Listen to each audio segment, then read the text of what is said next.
Welcome, ladies and gentlemen, to the 96th? Where are we at? I think we're at like 95. 95, the 95th edition of the Slamcast here on the Retro on Limb Network. That is Nick Horaceck. I am Brendan Liggan. Two-man booth is in effect. We got a lot to talk about because we are fresh off the heels of Night of Champions, and we had potentially monumentally paradigm shift implicating events taking place in the wrestling business. We'll talk about that later. Nick, first of all, how are you? I am good. Saturday, I just got paid yesterday. Fuck Money Friday, and it's good you got your fuck money. I did not get my fuck money, and I am becoming a very antsy person when I don't get my fuck money because I'm operating on limited fuck money right now, and the meat sauce needs to be made. Yes. I got meat sauce to make this Thursday at Comic-Con, and I don't got my fuck money. Ooh, shit. So I guess we should start right off because the big paradigm shift news in the wrestling business that was kind of supposed to take place this week, but didn't. I guess you could say, if I had to compare this situation, this is Armageddon, and the asteroid was coming towards the planet Impact Wrestling, and Billy Corgan and his team of drillers / rock stars / wrestling promoters drilled into the center of the asteroid and influxed it with a cash nuclear weapon and blew it up.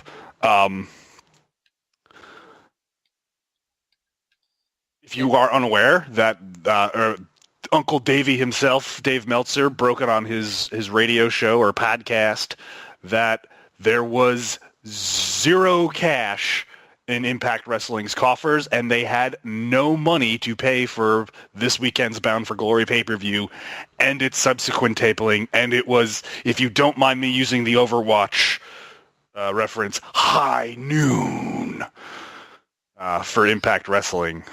Thanks. You like that one? That was a good one, right? I like that. Something had to be done, and it had to be done by end of business yesterday, and we were basically spent a week waiting.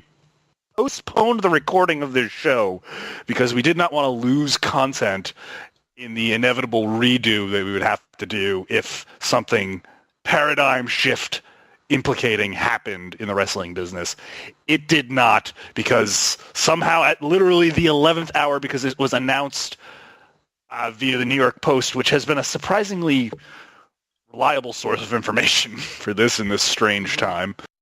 I think I've read the New York Post's website more in the last 2 weeks than I have in 32 years, or however long the New York Post has had a website, or just the Post and the website, the paper and the website combined. I've read it more in the last 2 days than I had in 32 years on this planet.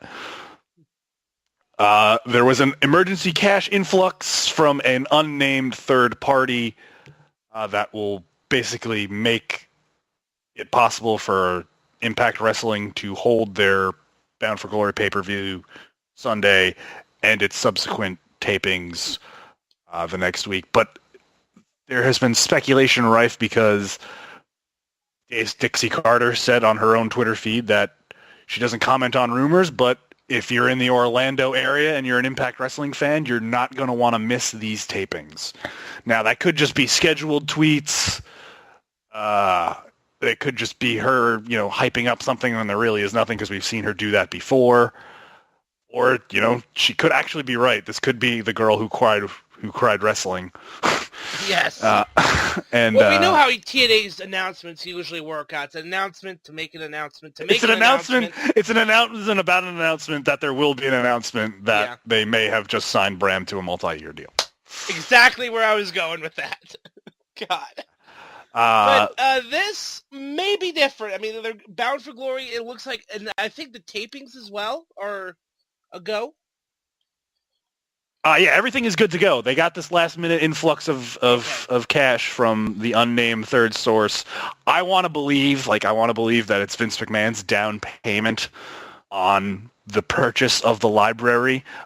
There's been we already talked earlier that Sinclair was a factor in it. Sinclair is apparently not a player in this anymore. It's currently an ongoing negotiation between either Dixie Carter and the rest of the minority shareholders, not including Billy Corgan, to either sell to Vince McMahon and with the tape library and all the registered trademarks, yada, yada, yada, everything that comes with it, sell it to Vince McMahon, or spurn off Vince McMahon and probably take a much lower offer from Billy Corgan to sell it to him, sell all remaining shares, and give him the full controlling interest of Impact Ventures.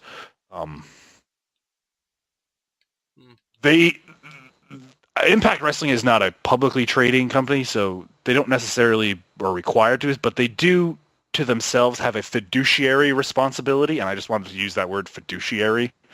Yes, triple word score. They have a fiduciary responsibility to their shareholders if they were a publicly traded company to take the best possible offer for them, and that would be Vince McMahon. If I'm Billy Corgan as well, I'm not trying to blow all my melancholy and the infinite sadness money on a company that is millions of dollars in debt, facing a lawsuit that is still pending, that it could also cost multi-million dollars, and is just rife with about, I mean, it depends on when you want to ask it, about a half decade so at least. I guess we can kind of say when really things starting to go really wrong for this company. Maybe 2010, shortly thereafter they signed Hulk Hogan, basically. Yeah. They have this taint of mismanagement and failure to them that I think it's just best that if I'm Billy Corgan, I back the rest of the board and everybody else, and I sell to Vince McMahon, and what I could get my hold of after Vince McMahon eviscerates the corpse of that company and puts it on display in his shop on the WWE Network, and if you could get some scraps, like some talent that may be in there, you take it, and I try and work out some sort of deal with Pop TV to where they keep the time slot that they currently have, and then I try and start anew. Because if they can't keep the time slot that they have, this is Fusion Media all over again, and Billy Corgan is Eric Bischoff. A balder, less martial artly inclined Eric Bischoff. Yeah. Yeah, it's pretty much, I mean, we won't know anything outside of big news until the tapings, which won't be till next week because the pay-per-view's on Sunday. Yeah, I mean, we'll know something Sunday because I'm sure they can't not mention it on air. There's just too much that they have to say. They can't. It's too big of an issue for them to ignore at this point. They have to mention something about it and at least say, yes, we're still on the air. They at least use it in a storyline. It's something. If they had any sort of creative, gumption or ability whatsoever, they would try and turn this and use this into a storyline. But they probably don't. So who knows? Yeah, it's, who knows what's going on with this. It's just another... Yeah, but here's the thing is this company, when we actually thought that this was it was the end, there's no possible way that they could survive this week and still be a holy entity. There was a period of time when we actually thought Bound for Glory was not going to happen, and we'd given up, and there are people that were starting... There was literally somebody on our forum that says, we're dearly beloved, we are gathered here today to celebrate this company. Like, they went full fucking Purple Rain on us. But they are the wrestling company that will not die. Just when you think it's 2004, 2005, Matt Hardy all over again. It's Terry Funk. It's Terry Funk, man. They are the wrestling company that will not die. Yeah. Just won't go away. Yeah. So who knows what we'll see? We'll see what happens after that. I mean, I'm still holding out hope that one day we see broken Matt Hardy in WWE. That's a nice segue, Nicholas, because there have been several people, Matt Hardy, Broken Matt included, that have been tweeted Matt Hardy on his Twitter says he saw a premonition of where the Great War ends and where he'll be come Monday night.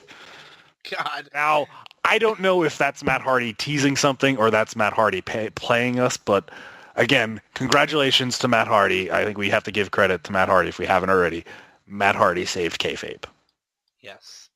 Matt Hardy, after killing kayfabe, Matt Hardy has now, it is just like he has got a sign from the 7 wrestling deities above to tell him to save kayfabe because it is dead, and he has to repent for his violation of the wrestling god. That really was his true mortal sin, was broke kayfabe, destroyed, and that's it. Shawn Michaels paid the price for violating kayfabe. All those guys paid the price for violating kayfabe in the Madison Square Garden. Same with Matt Hardy. They break the cardinal rule. You pay in some way or form. Matt Hardy is repenting now by trying to reestablish kayfabe and entertaining us all. Yes, he's doing a good job of it too. So that's TNA. We'll see what happens with that. I mean, I hope for one, like I said, I hope we see Matt Hardy and a few others, not necessarily the guys that just left the WD or the WWE, Aaron Rex's, the Cody Rhodes's, Brandy Rhodes. Yeah, EC3. I'd like to see him as that character come up to the NXT. If it's going to happen like that, we shall see. We shall see. Moving on. We got to move on. Yeah, I like to see Mike Bennett, Moose, all those. Again, Mike Bennett, and then we also get Maria as well. Yeah, by association. Yes. Yeah, no. Maria's ass and the guy that Maria's ass manage, Mike Bennett. Yes.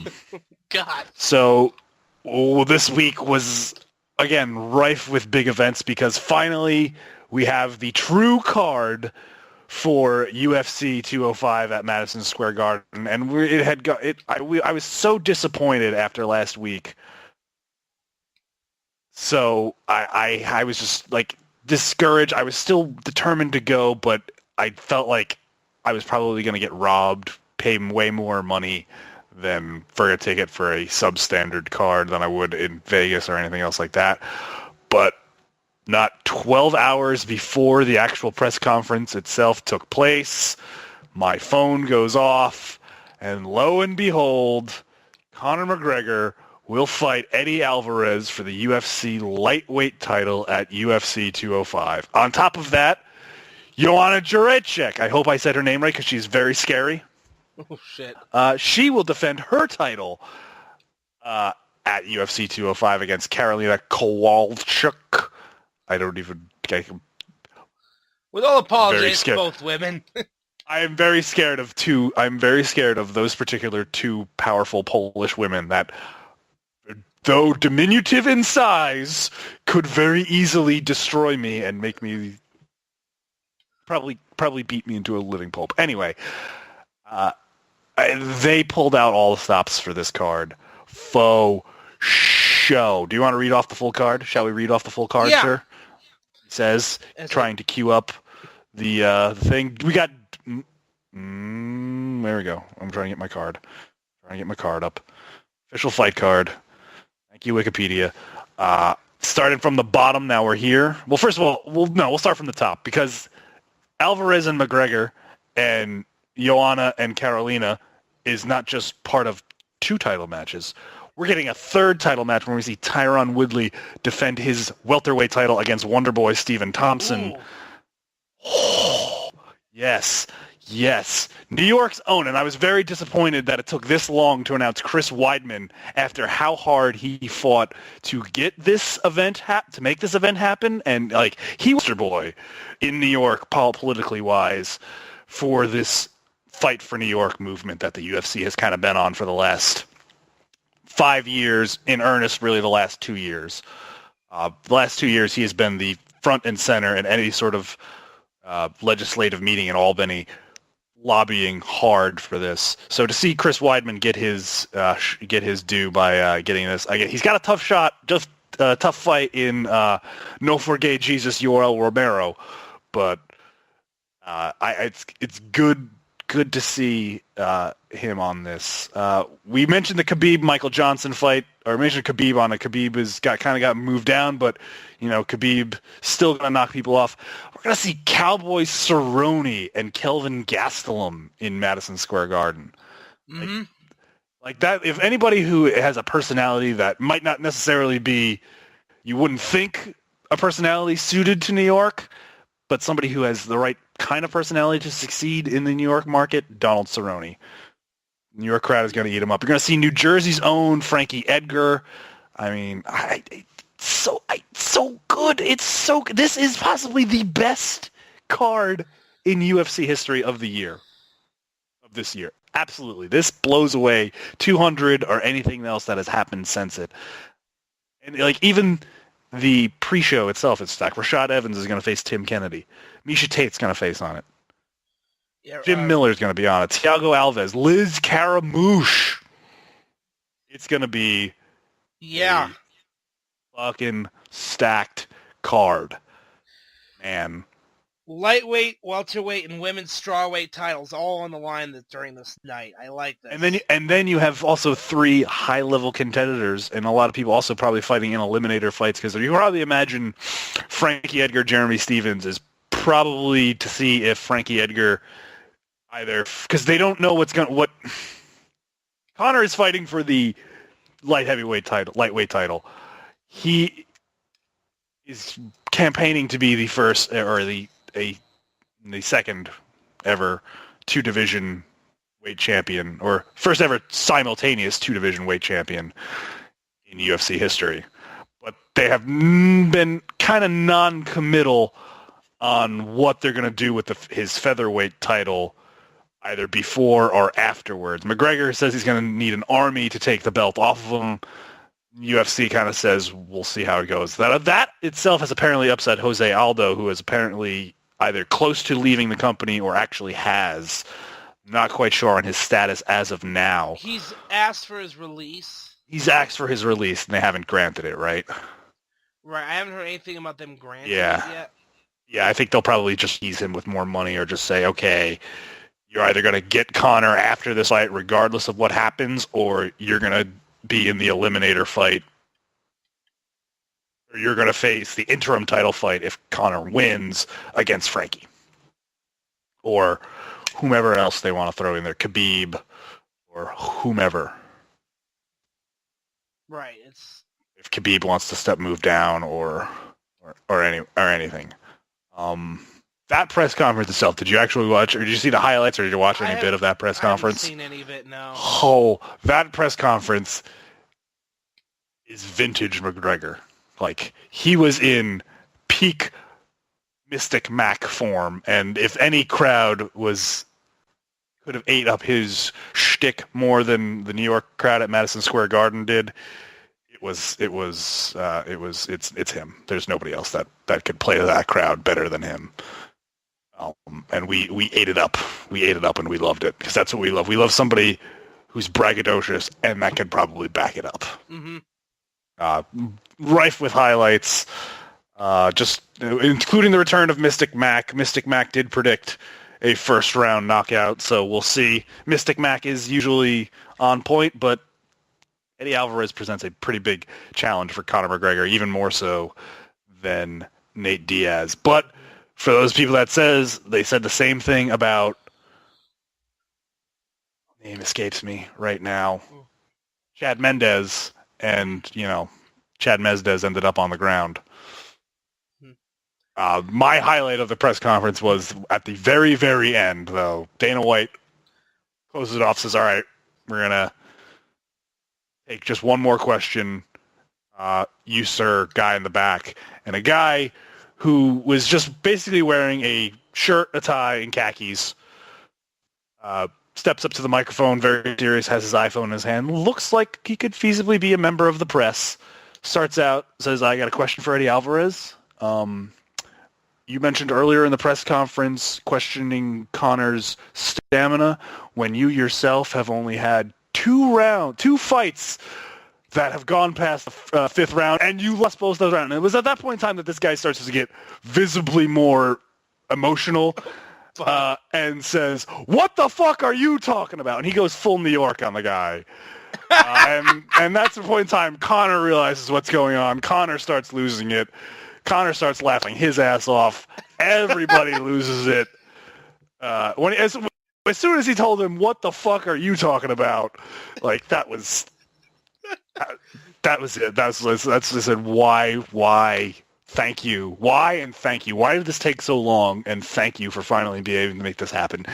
Because that press conference does not go down like that any place else on Earth. Hell no. No place else are you going to have somebody willing to get themselves thrown out of Madison Square Garden potentially forever just for one moment of shock and awe in front of the press, in front of live cameras. And that was absolutely perfect. Like, Eddie played it off pretty well too. Like he said, "No, I wanted to ask him a question. What was his question?" And then he said, "Let him play." He says, "You claim McGregor doesn't have the stamina to go 5 rounds, yet you yourself have been unable to go 5 rounds on several occasions. And when you do go 5 rounds, you're 50-50." Pointed out a pretty good way, pointed out a very good point, but then also had an equally hilarious point on top of it by calling him out. It's like, what the? I love that. What the fuck are you talking about? I think that's the fucking episode right there. Yeah. We'll call it something else. But what the fuck are you talking about? Also, the other highlight was when someone asked who's Connor believes is a real threat to him after this fight, and then Jeremy Stephens hypes up out of nowhere, and he calls himself the hardest hitting 145-pounder, which I can't even remember the last time Jeremy Stephens knocked somebody out. At one point in time, yeah, sure, Jeremy, you were a pretty hard hitting 145-pounder, but not in the what have you done for me lately world of UFC. You might want to sit down, and my boy McGregor handled it perfectly by saying, "Who the fuck said that?" Yeah. That's entertains and sets up potentially his next fight. Master. Too. Master, and only in New York does that happen. Thank God. A weird side note, I've actually met Chad Mendes before. Cool. Yeah, it was weird. Of all places, it was at a country music festival in Montana a few years ago. We were doing my buddy and his brother's combined bachelor party. So you go out, you camp out, and he was with Darryl Worley, who had to sub for, I think it was Sammy Kershaw. He got sick or whatever it was, so Darryl Worley comes in and brings Chad Mendes with him. So Mendes comes up on stage, says a few words, and I go up, and me and my buddies go up, talk to him for a few minutes. So, of all the places I meet Chad Mendes, it's in the middle of a country music festival. In Montana. I'm sure Chad Mendes was equally surprised to meet people that knew who he was in Montana as well. Well, at this point, MMA is, it started to kind of get a little more traction around here, but... Yeah, not everyone in Montana watches MMA. It's like my group, and then, there's still a lot of people that go watch it. The sport still has ways to grow, and like you said, I think putting it in New York is going to be a major step into getting people that wouldn't necessarily pay attention to it paying attention to it. It's going to grow out of its niche thing. I mean, again, UFC's the AMG, Ari Emanuel, all those other guys, IMG, Endeavor... Ari Emanuel and company are going to want to get their $4 billion back, I'm sure, and they're going to earn some of it because I went to go try and buy tickets or just look at tickets. I slept through the initial sale and I didn't really pay attention to the pre-sale, but market value, the lowest ticket to get into the building was like $105. That'd have been fine with, but trying to buy tickets to any big sporting event in New York City is a pain in the ass because you have a lot of bot programs and scalpers and stuff like that, or ticket brokers that use bot programs and other sorts of less than ethical means of acquiring the tickets to buy up as many tickets as they can as fast as they can, and freezing out the Joe Blow consumer, forcing them to have to go to these third-party ticket reseller sites. And then I go to StubHub looking at it. There's about 1,000 tickets available on StubHub when I last checked. $800 to get into the building. UFC has to do UFC has to going to do a lot of good PR, or they better have a good portion of tickets available, like give people chances to get tickets to this, because I mean, New York it's a metropolitan area, but there's a lot of blue collar UFC fans in it, and they've essentially froze them out by having tickets be this ridiculous in price to get it. My buddy Dave Potter, who I used to do my Sportaholics Anonymous show on his network, has a offer or a deal where he's a authorized UFC ticket reseller, and it's even outrageously priced on his website. Like, I'm hoping that price comes down, like, as we get closer to the event, but economics dictates that that's probably likely not to happen. So it looks like I will be watching UFC 205 from the company, it's right now to get in. I literally just looked at it. There are, how many tickets available? It doesn't say. 945. And that is for a West Balcony bar stool. It's also good to know that it's also 200 level is also the same price. So, it's just people are gouging the prices. There's just not value. Yeah, ridiculous. Ridiculous. I mean, I know some people that are taking this really far and, like, boycotting MSG and all that other stuff. Well, let's be, measured in our responses. Let's have our measured responses. Like, I like Ranger. I would like to go to a Ranger game some point in time in my life, so I'm not going to boycott MSG. But yeah, it's quite unfortunate. It looks like Albany might be the place I'm going to have to go to see my first UFC show live. So, oh well, say lovey. So that was my, my moment. So we're going with some wrestling news, because we got some wrestling news before we talk about. It's kind of lighter news, but we also kind of UFC 204 quick. Because that's next week. What? That's this weekend? I thought that. Let me look, I'm sure. I thought that was I thought the free card. That's next weekend. We'll record before. We'll record sometime before next Thursday. Because I'm gonna go to Comic-Con. Yeah. So next Wednesday when we record, we'll do that. All right. Sounds good. All right, so wrestling news, yeah. We got a little bit. I mean, this is a lighter side story, but I mean, this does have a serious twinge to it. We wish Jamie Noble a speedy recovery after news broke that he was stabbed outside his West Virginia home, and a reported road rage incident is what I'm hearing. We all wish Jamie a speedy recovery, and hopefully he can get back to his job at the WWE as soon as possible. However, as this story broke and more news came out about it, not to question a man's choice in home, and I respect Jamie Noble for staying true to his apparent roots. Jamie, sir, you, I'm assuming, make a low six-figure salary at WWE, high five figures, 80 to 90, maybe. I don't know if you have, multiple children or any other dependencies to deal with, but, bro, you got to do better than a trailer. Like, the picture starts. I don't mean the shit on a guy's house. I'm sure plenty of people that listen to this podcast may live in a trailer. I just assume somebody like that. Maybe that's the wrestler lifestyle. Maybe that's just how he's always lived and how he's, kept it modest. But man, that's not what I expect someone to see. Maybe that car that Seth Rollins gave him was real. Like, maybe he gave him that car because he needed that car. Maybe that wasn't a kayfabe gimmick or anything else like that he was riding around in. He really needs a car because he's that cheap, because he refuses to spend any of his money. I mean, or maybe I'm just, not sure how. Jamie Noble was in WCW.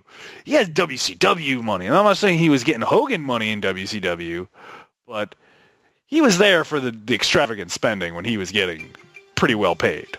Mm-hmm. I wish you the best, buddy. Maybe you don't get stabbed if you live in a nice gated community. All I'm going to say. And I'm sure there are plenty of nice gated communities in West Virginia. Yeah. Plenty, I'm just willing to assume.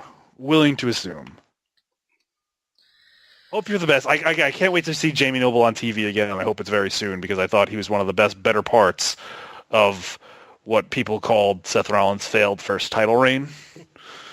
There are people that have said that Seth Rollins was a failure as WWE champion. I'll turn off my phone. Yeah, I was wondering why the hell that's ESPN Fantasy Alerts let me know that people are not starting for my fantasy team when I have them started. Gary Sanchez is not going to play today for the Yankees.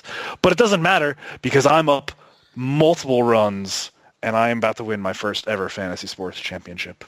Nice. Thank you. 2 days away, man. 2 days away from winning my first ever fantasy sports championship. I'm proud. I'm proud of myself. It's a hard struggle to get there, but it feels good. It feels good. Real. The struggle was real. You have no idea. Oh, man. No idea. Nice. So there's no really other big news. Oh, Paige is having neck surgery, it looks like. Paige is having neck surgery. Yeah, I think in news that I'm going to classify as somebody doesn't want to go back to work news right so fast. Paige announced that she's going to have neck surgery, and that will keep her out for more time. I think someone's trying to lose their job at this point.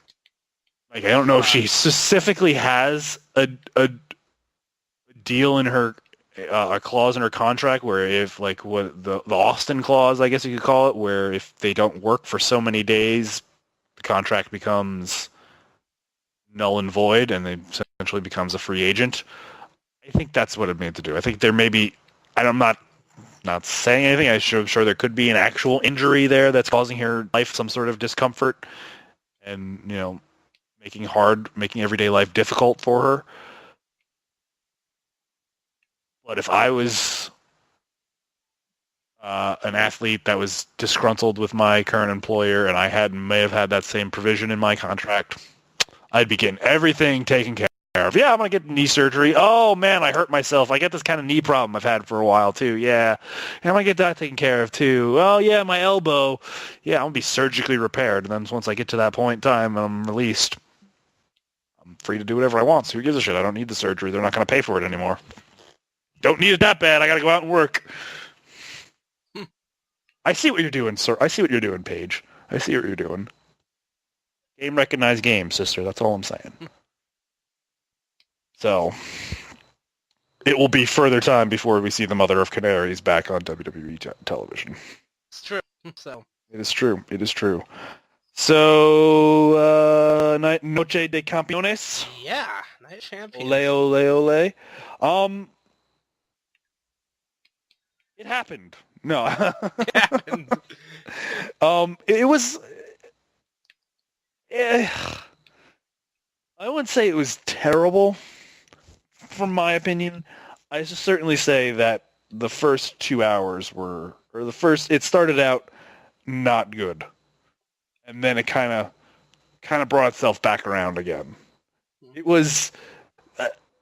It started out as a dud, and could rarely say that I would say a match between Anderson, Gallows, and the New Day is a dud. That was pretty duddy. That was waiting for that to go. That match put Tony to sleep. As I was watching at Fatu's house after were commiserating after a despicable Giants loss. That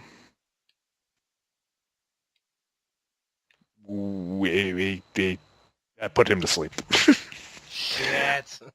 Yeah, it was pretty bad. Pretty bad by our standard. I couldn't particularly any one thing that was bad about it. I didn't understand the ending. I thought now would be a perfect time to just put the shift the New Day belts off of New Day and have them chase Anderson and Gallows, but I guess they're going to have break Demolition's record. Call now. You think so? And then that's finally it? Yeah, because I guess, Darso is shitting on the company, so there goes your record. Yeah, and I think they're in the Hall of Fame. That fucking concussion lawsuit, that ridiculous. Yes. So, it's like, well, we're just going to have the New Day break the record, and we don't have to mention Demolition anymore. Nope. And they're just a memory. See them on the WWE Network for $9.99. Yes, there's your WWE Network plug for the week. Saying the check's in the mail. Yep.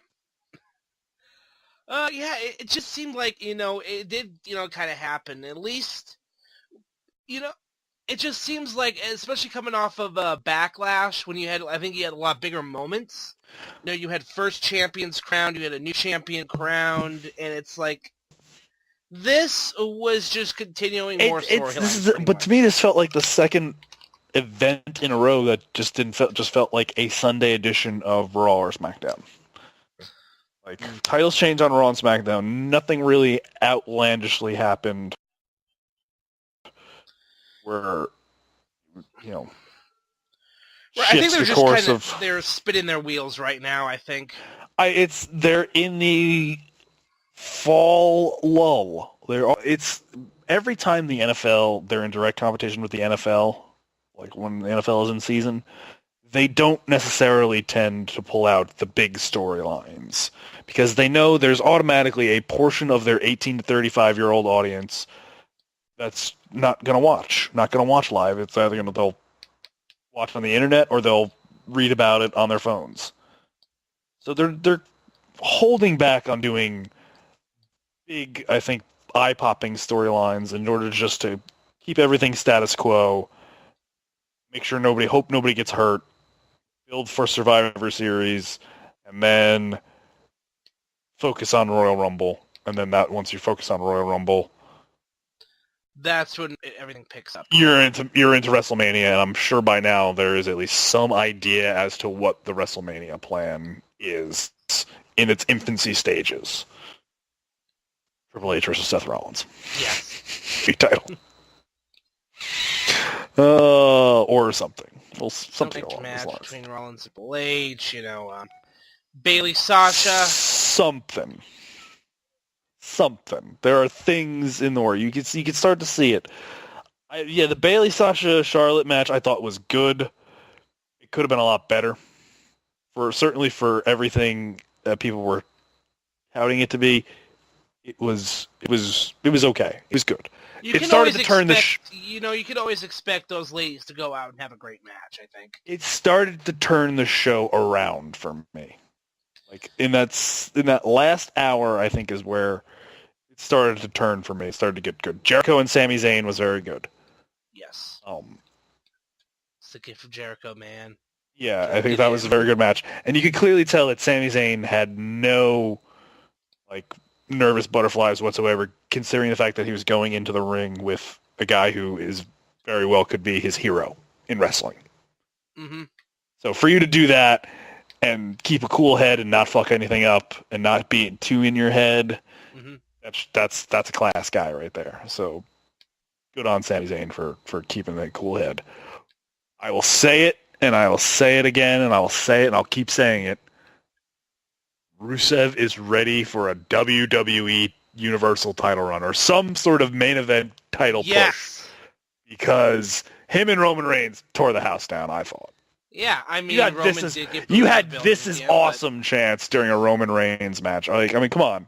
The guy puts on great matches, but people still boo him. It's like, at this point, it's cool to boo him, I think is what it is. It is, exactly. Booing Roman Reigns is like booing John Cena 5 years ago. It's the cool thing to do, or 10 years ago. It's the cool thing to do. Mm-hmm. So, he'll bide his time. He'll do his time of dealing with the boo birds, but all he's got to do is just write it out because he knows the office is behind him, and he's going to keep. He's still got a top spot, whether or not it's the top spot or a spot. Yeah. Or a dog spot, or a liver spot. but that spot. Yeah, I mean, he's in a good spot right now. I think he's got he's now the U.S. champion. He's, Vince McMahon is just, oh yeah, it's like, at least they're not doing the whole Roman Express thing. Yeah, at least he's not in a bus crossing, America, chatting Only red, white, and blue. lose to win by count out in the main event of SummerSlam, and because they realized by the end of it, I always want to get we'll just go off a little bit. I always want to get the explanation behind Lex Luger because they were pushing Lex Luger so much between July 4th and SummerSlam, that month or whatever. Why? What happened in that month that made Lex Luger not, or were they just that high on Yokozuna at the time? I don't know what it was, but that makes no fucking sense. And they decided to cool his jets a bit, and then he never recovered in that company from that. You strap the rocket ship like that to that guy. Well, you're touting as the next Hulk Hogan when Hulk Hogan fucked off. Yeah, exactly. And then it just went. They realized they had that month he wasn't really drawing, he wasn't connecting, and it was just like. Yeah. Oh man. Or we're gonna go with Brett going forward. Lex, sorry, Brett's the better choice. Yeah, you're just not. You're still going to be a main event too. We're still going to pay you. But yeah, remember we were told we were going to give you the title? We're not going to give you the title anymore. I mean, the stupidest thing about that whole thing was they didn't anything else finish. He wins by count out, and all the baby faces come out and celebrate like he just conquered Yokozuna. And yeah, because Vince McMahon wanted the moment, but didn't want to give him the title. And didn't want to cost Yokozuna, I guess. I don't know. That's always head-scratching moments to me. One of many head-scratching moments in WWF in the 90s. Early 90s. Now, we'll talk about Rollins and Kevin Owens because that was, to me, my second favorite match of the night. You're going to fade to black.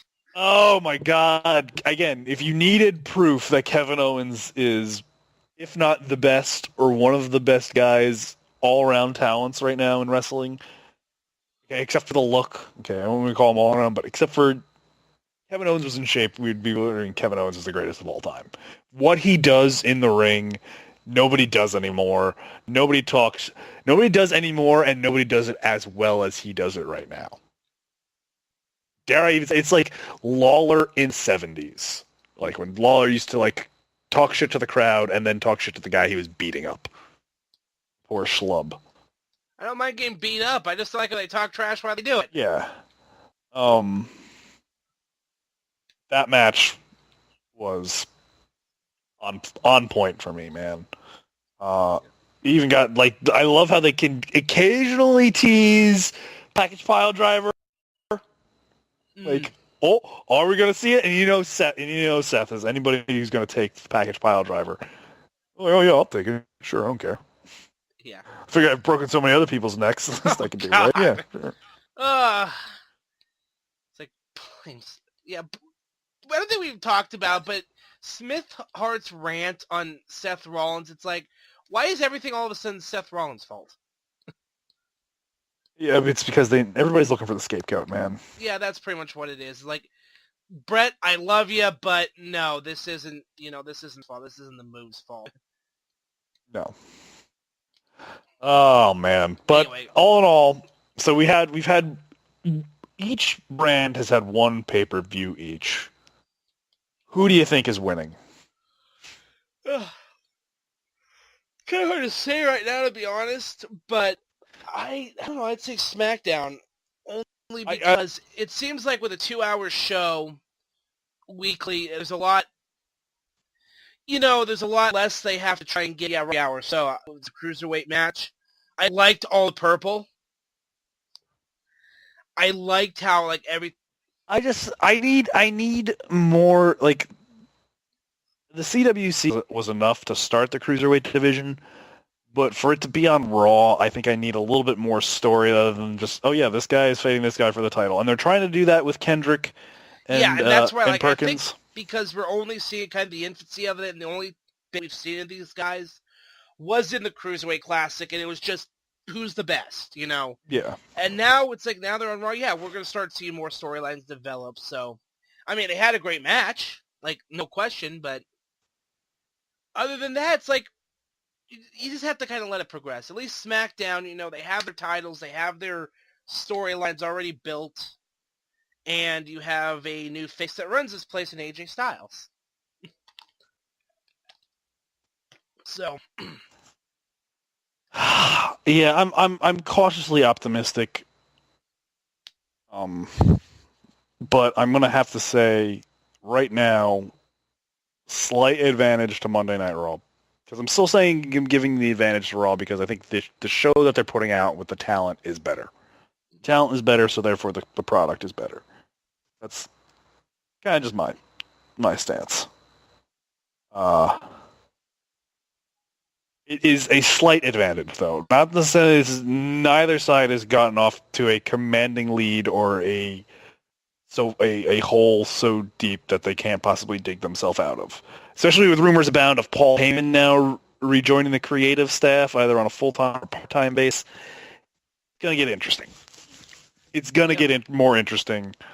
And we could only see where it goes from here. Yeah, you know, kind of let it. We had All-Star Extravaganza last night. I didn't watch it. I did see a GIF though of a Meltzer drive, a top rope Meltzer driver off a ladder. Yeah. Yeah. Yeah. Younger now the tag team champions. You boys are crazy. Boys are fucking crazy. I am enjoying it. Look at all the titles, as far as Bullet Club, all the titles these guys are holding in different companies. Yeah, Bullet Club runs the wrestling world right now. I don't know why WWE did not pull the trigger and put the belts on Anderson and Gallows.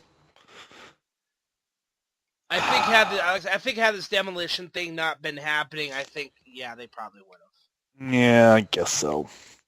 Then they are the ones that ended a longest reigning tag team. Oh, I see what you're doing now. Okay, so that's been this episode of Slamcast. We're going to head on to the Iron Sheik Tweet of the Week. Iron Sheik Tweet of the Week. All right, Iron Sheik Tweet of the Week themes music. Go.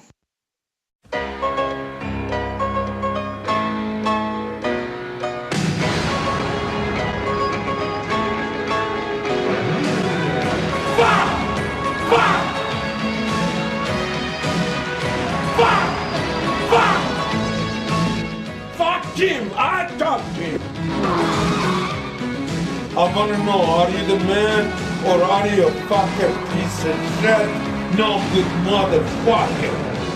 Fucking bullshit! Bullshit, Hulk Hogan. I'm the rare All-American gold medal. Wow. Yeah. Love that theme music. Love it. So, I think you could obviously tell what subject we're going to be talking about in the Iron Sheik Tweet of the Week, and it's really, really, really hard to pick because Shaky Baby had some outstanding hot takes on this Monday's presidential debate between Donald J. Trump and Hillary Clinton. Oh boy. Oh boy, piping hot takes. I'm not gonna go into it. As I'm not gonna do political soapbox stuff now. But Shaky Baby pretty much put how a lot of Trump supporters feel about the debate post for it, and he put it in one 4-word sentence and a hashtag for them. Fuck the fact check! That, ladies and gentlemen, is your Iron Sheik Tweet of the Week. I almost said the Donald J. Trump Tweet of the Week. That would be something completely different. Fucking bullshit! Yeah. And much more hateful. Probably get us more viewers. Probably get us more viewers, but yeah. Yeah. Yeah, but I don't think it's gonna have viewers we really want. No, thank you. No, sir. So, that has been this episode of Slamcast. We'll have some plugs, and then we're going to head out. Quick, easy peasy, lemon squeezy, right? Yep. Right? Yeah. Bam. Yeah, 'cause I gotta get to work here pretty soon, so I gotta go make more fuck money. I'm going to go take a shower pretty soon. That's what I'm going to do. Yeah.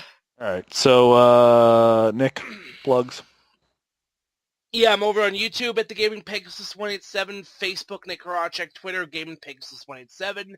Wrestling/MMA Revolution is the Facebook group. Post a YouTube link in there. We're on iTunes, Instagram, Xbox Live, Wii U, Pegasus 187, the Extreme Enigma on PSN.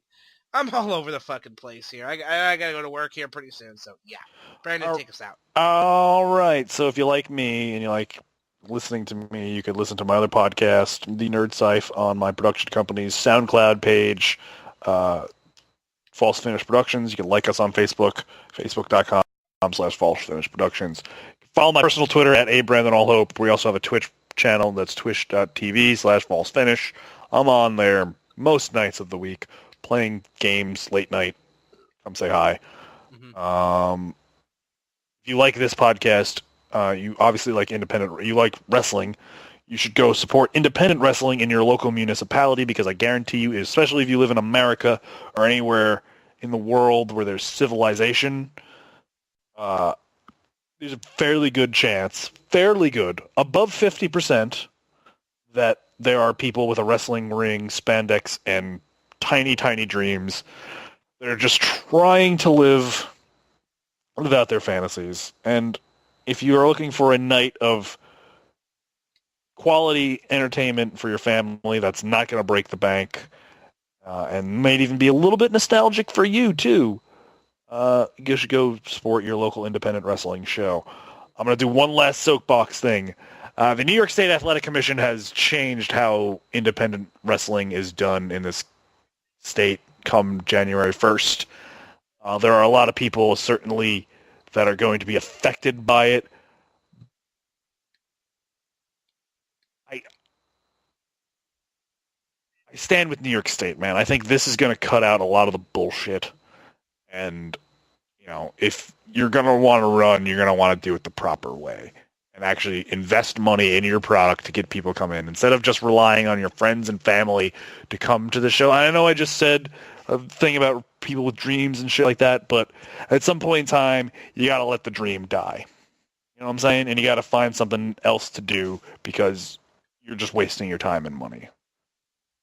I'm saying this to some people that may be my friends in professional wrestling. If you really want to find a way to wrestle, you'll find ways to wrestle, and you won't let New York State stop you. So New York State is doing its best to protect their state athletic commission from any sort of, suspect in nature. That's their right to do so. If you really want to run in this state, find other ways to do so, and or just stop altogether. Maybe that's your impetus to give up and let your dreams die. To get on a really depressing note, I don't want to do that. But fuck it. This has been the Slamcast. Go forth and spread beauty and light. Peace, love, and humpiness.